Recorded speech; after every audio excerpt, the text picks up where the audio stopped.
High বন্ধুরা, আজকে আরেকটি ব্লগ নিয়ে চলে এলাম তোমাদের কাছে। আর ব্লগের শুরুতে তোমরা দেখতে পাচ্ছ যে আমরা রেস্টুরেন্টে বসে খাওয়া দাওয়া করছি। আমরা বলা ভুল, কারণ আমি খেয়েছিলাম, মিষ্টির বাবা কিন্তু বসেছিল, ও খায়নি, কারণ ও এই দুই ধরনের খাবার একটা খাবারও কিন্তু পছন্দ করে না। কিন্তু আমার খুব ফেভারিট খাবার মোমো এবং চিকেন ললিপপ। আমি একা একা খাচ্ছিলাম আর দুজন বসে বসে কিন্তু গল্প করছিলাম। আজকে আমরা একটি দরকারি কাজে এসেছিলাম, আর যে দরকারি কাজে এসেছিলাম সেটা টাইমের মধ্যে আসতে হবে, আর মিষ্টিকে নিয়ে আসলে ওকে গুছিয়ে গাছিয়ে আনতে গেলে অনেকটা দেরি হয়ে যাবে। আমরা খুব তাড়াহুড়ো করে গুছিয়ে কিন্তু এসেছিলাম, সেই কারণেই মিষ্টিকে আনা হয়নি। আর তাছাড়াও বেশিক্ষণ লাগবে না, তাড়াতাড়ি হয়ে যাবে, আমরা বাড়িতে চলে যাবো তাড়াতাড়ি। রেস্টুরেন্ট থেকে বেরিয়ে আমরা সোজা চলে গেছিলাম হাবড়া স্টেশনে, কারণ হাবড়া স্টেশনে গিয়ে মিষ্টির বাবা বাচ্চা বিরিয়ানি খাবে বলে গেছিল। মিষ্টির বাবার এসব খাবার ভালো লাগে না, আমাকেও বলেছিল বিরিয়ানি খাওয়ার কথা, কিন্তু আমার না এক ঘেয়ে বিরিয়ানি খেতে খেতে না আর ভালো লাগে না, ওই জন্য আমি একটু অন্যরকম খাবার খেলাম। মিষ্টির বাবা জায়গায় বসে খেলো আর 2 প্লেট বাড়ির জন্য নিয়ে নিল। আমার কিন্তু বাচ্চা বিরিয়ানি ভীষণ ভালো লাগে। অনেকেই বলে নাকি বাচ্চা বিরিয়ানি অতটা ভালো লাগে না, কিন্তু যারা খাওনি তারা যদি একবার খেয়ে দেখো তাহলে বুঝতে পারবে যে আমি কথাটা ঠিক বললাম কিনা। অনেক বড় বড় জায়গায় গিয়ে তো বিরিয়ানি খেয়েছি, দেখলাম তার থেকেও কিন্তু এই ছোট্ট দোকানে যথেষ্ট সুন্দর হয়। ফর্মালিটিটা হয়তো কম, কিন্তু খাবারটা কিন্তু দারুণ খেতে। মিষ্টি বাবা একা একা খাচ্ছে বলে ওর নাকি ভালো লাগছে না, তাই আমাকে না খাওয়ানো পর্যন্ত ও খাবে না, তাই আমাকে দুগাল খাই দেওয়ার পরে ও তারপরে খেয়েছে। বিরিয়ানিটা এত সুন্দর টেস্ট হয়েছে যে আমার ভরা পেট থাকা সত্ত্বেও কিন্তু ভীষণ ভালো লেগেছিল। আর সত্যি কথা বলতে গিয়ে অল্প একটু আমি খেতেই পারতাম, এত সুন্দর হয়েছে। আর যারা খালি পেটে বা খিদের পেটে খাবে তাহলে তাদের কতটা ভালো লাগবে।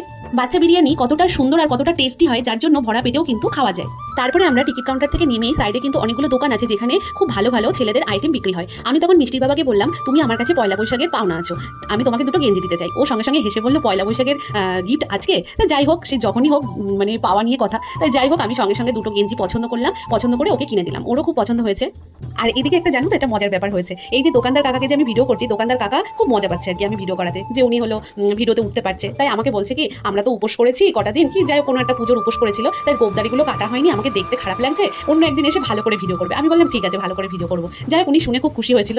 সেই খুশিতে আনন্দে আমাদেরকে একটা এক্সট্রা কিন্তু গেঞ্জি গিফট করেছে। এই দেখো বন্ধুরা, আমরা কিন্তু বাড়িতেও চলে এসেছি, আর মিষ্টির জন্য আর মিষ্টির ঠাম্মির জন্য বিরিয়ানি নিয়ে এসেছি। মিষ্টি অন্যদিন বিরিয়ানি আনা দেখলে ভীষণ খুশি হয়, আজকে কিন্তু অতটা খুশি হয়নি। তার কারণটা তোমাদেরকে বলছি। ও ওর বাবাকে বলেছিল বড় একটা হাউস এনে দেবে আমাকে, এবার যথারীতি সেই হাউসটা আনা হয়নি। ওকে বারবার বলা হয়েছে তোমার বার্থডের সময় দেওয়া হবে, আজকে কেন আনেনি, তাই ওর খুব অভিমান হয়েছে, রাগ হয়েছে। তাই হচ্ছে আমি একটুখানি কোলে করে নিয়ে ওকে আদর করে দিলাম। আর এই দেখো যে গেঞ্জি দুটো কেনা হয়েছে, সেই গেঞ্জি দুটো তোমাদেরকে দেখাচ্ছি। আমার কিন্তু বেশ ভালো লেগেছে কালার, এবং গেঞ্জিগুলো কম দামের মধ্যে বেশ খুব সুন্দর হয়েছে। তোমরা যদি কেউ কিনতে চাও তাহলে ওই দোকানে চলে যাবে, মানে ওই দোকানে না, যে ওই পাশে যতগুলো দোকান আছে প্রত্যেকটা দোকানেই কিন্তু খুব ভালো ভালো আইটেম থাকে। আর তোমাদেরকে বললাম না, উনি খুব খুশি হয়ে একটা গেঞ্জি আমাদেরকে গিফট করেছে। এই যে সেই গেঞ্জিটা, এই গেঞ্জিটাও কিন্তু খারাপ হয়নি, বাড়িতে সচরাচর ভালোভাবেই পরা যায়। তবে মিষ্টির জন্য কিন্তু আজকে কিছুই আনা হয়নি বিরিয়ানি ছাড়া। তবুও কিন্তু মিষ্টির মধ্যে একটা জিনিস দেখেছি, ওর মধ্যে না হিংসা জিনিসটা নেই। ওর বাবার জন্য যে এনেছি তাতেও ও খুব খুশি। তোমাদের সঙ্গে এত কথা বললাম, মেন এটাই বলা হয়নি যে আমরা হাবড়ায় কিসের জন্য গেছিলাম। মায়ের প্রেসক্রিপশন নিয়ে গেছিলাম, মা যে ডাক্তারবাবুকে দেখান যে মায়ের কোন ওষুধটা লাগবে কোন ওষুধটা লাগবে না, এই কারণে। আজকের মতো ব্লগটি এই পর্যন্ত, বাই।